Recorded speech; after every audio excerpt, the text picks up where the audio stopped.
Well, good afternoon. What I'd like to do is cover a few topics that are front of mind, and then see if my peers have anything else to add, and then we will take your questions. We're working on three big buckets at this time. The main one, though, is the budget, and we are, by law, the district has to adopt the budget for the next year before the end of this fiscal year, and this fiscal year will end this month. And so we are on schedule to adopt the budget. I'll come back to that in a minute. The board is doing their search. Application deadline is in a couple of weeks, and then the board will make decisions about where they want to go with their superintendent search, which is the second bucket. The third bucket is about governance and systems, and those are less prominent right now because these others have a deadline. Mr. Kim's doing a tremendous job on some systems in the district to make sure we have accountability, especially in the graduation rate, but many other things have systems that need to be aligned, and he's working on that, but that's going to be more of a 6-month project than immediately. We're also going to deal with governance at some time, hopefully before the start of school, as to how the board operates and make sure they're following the law and the requirements. But let me go back to the budget and tell you that I am extremely proud of both the staff and the board. We spent a lot of time on the budget. Mr. Kim has done a lot of work with the staff at the granular level, and I've done a lot of work with the board. I met with the board members individually. Then we met as a group twice, and then this last Monday, and some of you were here, we had an activity about how we aligned the values and the systems, and we prioritized things that were important to the staff and to the board, and they were very similar. So we have a lot of consensus. We also know that we have a vision is a dream with a deadline, and this deadline for this budget has to come together very quickly. So tonight you'll see another big milestone in the budget. Since most of the budget is driven by benefits and compensation, the board will be making some decisions.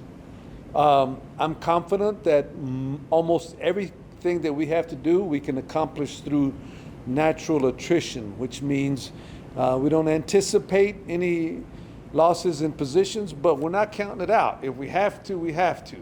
And so we'll see how that dictates. What the board decides tonight will give us some very clear direction, and we'll be back in 2 weeks to give a final adoption to the budget.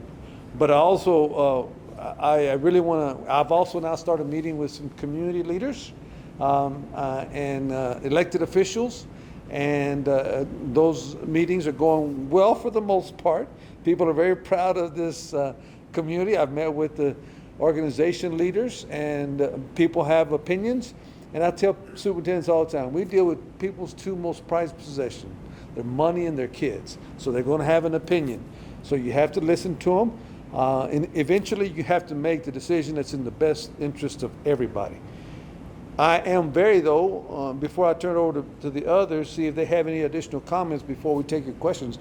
I'm also very proud of the academic success. We've seen some preliminary results, and the district is doing very well academically, and that is the main thing. So the main thing is the main thing, and we're keeping it the main thing, but we have to fix these other issues in order for us to be able to, because if we don't make smart decisions starting now, we're going to have to make some real big, tough decisions in the near future. So with that being said, Mr. Kim, you want anything to add to that? I just want to echo Dr. Hinos' comments about the staff and the board of trustees. At our last special call board meeting, it was a great opportunity to see both of the staff and the board come together and really work together to go through an exercise to understand how the budget works in the global scale. I think there is always a fallacy that in some sense everybody understands school finance, but school finance is a very complex system here in the state of Texas. So for the board and the staff to actually engage in that discussion and come to some conclusions, understandings, is a very powerful moment of that. Certainly going forward, as Dr. Hinosa mentioned, we do anticipate some quick decisions that we have to make because of deadlines from a legal sense of adopting the budget. And after that, we'll get into deeper discussions really in the next 6 months, next school year, that affects the following school year when it comes to programs, whether it be academic programs, whether it be programs related to special education, whether certainly finance and hiring practices that we need to look at. But certainly those things are important for us going forward to make sure. But I do want to make sure the one last thing to be said, things are not necessarily broken. They just need to be coordinated in a better way. And if there are opportunities for us to do that, we will do so. But in many ways, there's some great things that are happening here. It's just a matter of how can we refresh some of those ideas and thoughts. So with that, let me just turn it over to Mr. Vasquez. Well, good afternoon. I just want to echo what they're saying, and I'm just really proud of our staff, both at the campus levels and the district levels, for everything they're doing for the good of the district. Everybody understands the situation we're in, and everybody's doing their part to pitch in and help the district. And I'm very appreciative of Dr. Hinojosa and Mr. Kim for their efforts. They're talking to us a lot about fiscal discipline, systems, and putting things in place for the good of the district. What I really appreciate is that they've been able to, they allow us to be who we are. We're a good district, and they're allowing us to remain who we are, but giving us some opportunities to grow and to become better as a district. So I do appreciate their support throughout this time. All right, we'll take any questions that you may have at this point. My name's Ariana. I'm from KFOX 14 and CBS 4. Can you talk a little bit about why these benefits and salary changes are so needed, considering 89% of the budget does go towards that? Yeah, because we can cut all the rubber bands and all the paper clips and all the catering, and it's not going to help. It's going to help a little, and certainly we need to be wise in those areas. But a significant amount of the dollars, the variance is significant for most other districts that we've been associated with. It's usually about 80%. And 89% is a significantly higher number. And then you add utilities. Utilities is probably another 4 to 5%. So there's very little, you can't cut utilities. It's 104 degrees in El Paso today. So you have to do this, and so that's really where the money is.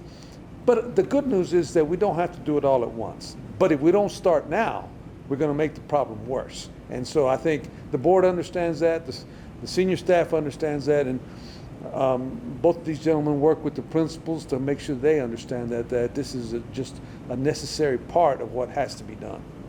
And then next year, it's projected that the district will be in a $41 million deficit on top of the $33 million. How, I guess, is this change happening at the budget meeting in just a bit? How is that going to chip away at that number? Yeah, there's some fallacies, and I want Mr. Kim to help us understand that. There's some fallacies because there is a budget that's adopted. That's the adopted budget. But then there's the actual budget. You don't spend every dollar that you have typically because you don't fill all positions all year. So there's a lot of narratives about what is the number, and that's one of the things that's been frustrating for us is we need to get to that actual number. Now, we can impact the future by some of these decisions that we're going to make. So we feel confident that the number's not going to be that big. This probably will still be a deficit budget because we don't want to create pain to get it all in 1 year. Mr. Kim, you want to elaborate on that? Dr. Hinojosa is perfectly correct. When boards adopt a budget, for example, this coming June 19, the board will adopt an adopted budget. I mean, this is our threshold that we'll be spending.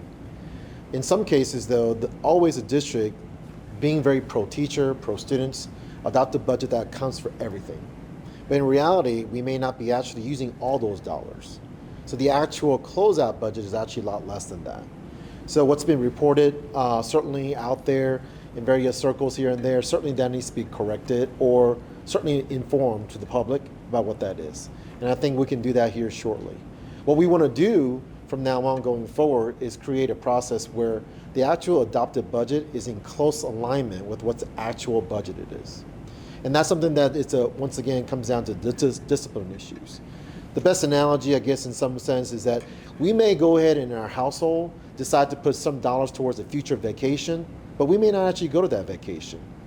So in reality, I may have a deficit budget in many ways, but we never spent that money. So it's one of those things that we got to be thoughtful about those in terms of the way it goes. And your general citizen may not understand that, and that's why we have to do a better job of messaging so that people do understand that the variance is not going to be as bad as it sounded, but it certainly is an issue to be concerned about and is to exert some discipline at this point. Other questions? As conservators, you guys were brought in to lower this multi-million-dollar deficit, but also to work on a multitude of other issues within the district. Can you talk to us a little bit about, I know in the budget meeting we'll hear more so about how we're chipping away at that deficit. How are we chipping away at these other issues in the district? We're having auxiliary meetings, and Mr. Kim in particular. We've got lining up some issues for the board governance issues to be handled in August. There are a lot of systems in the district that need to be, reviewed. And for example, how you keep up with everything. And so there are some things that Mr. Kim's working on that we have to make some adjustments. But we don't have to make those adjustments right now. And there are some that we may need to make a decision on about who is our provider. But really those come after this adoption of the budget. We needed to be singularly focused on this to get this done and get it right. Because if we mess this up, we lose another year. We can fix those other things as we go. And a lot of things have already been fixed, like the graduation issue we think is pretty well resolved. We trust, but we got to verify. And so that's what our job is on that one. But they've shown us a lot of details that gives us some confidence that they're headed in the right direction. We will verify that next, but we got to get this budget behind us. Anything else on the other systems you want to add? Certainly, we need to conduct a needs assessment that's in progress at this particular point. And there are multiple different areas, governance, operations, academics, communications, and so forth, that we'll be looking to. Certainly, that is not to say that there is issues in those areas, but we want to look at all those areas to make sure. Once that gets done, then we will start addressing those things in areas where we can do the very best, and certainly rely on the district to actually look at what our best practices there are as well too.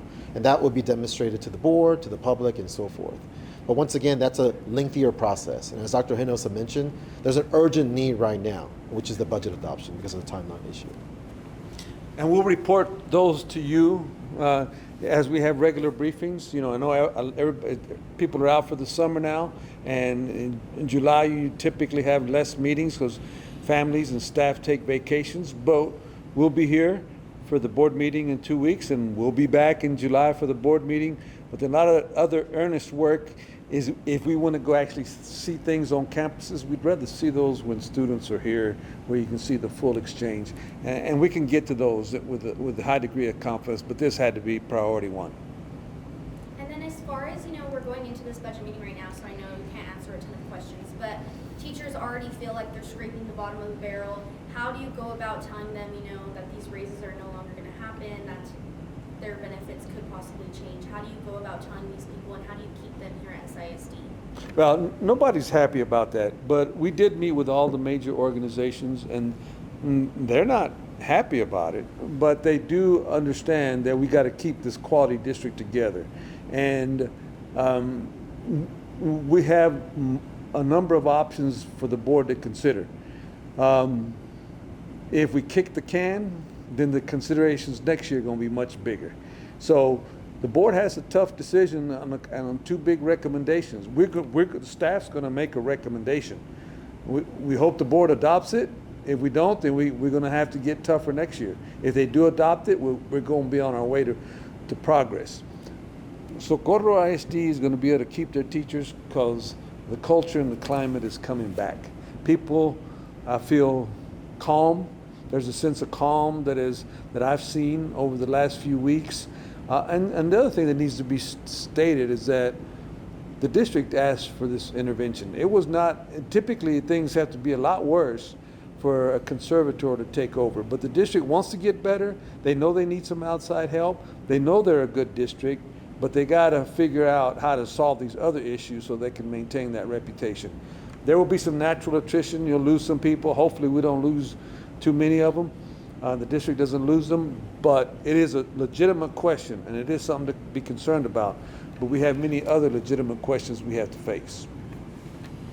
Thank you very much. Appreciate it. We'll see you later.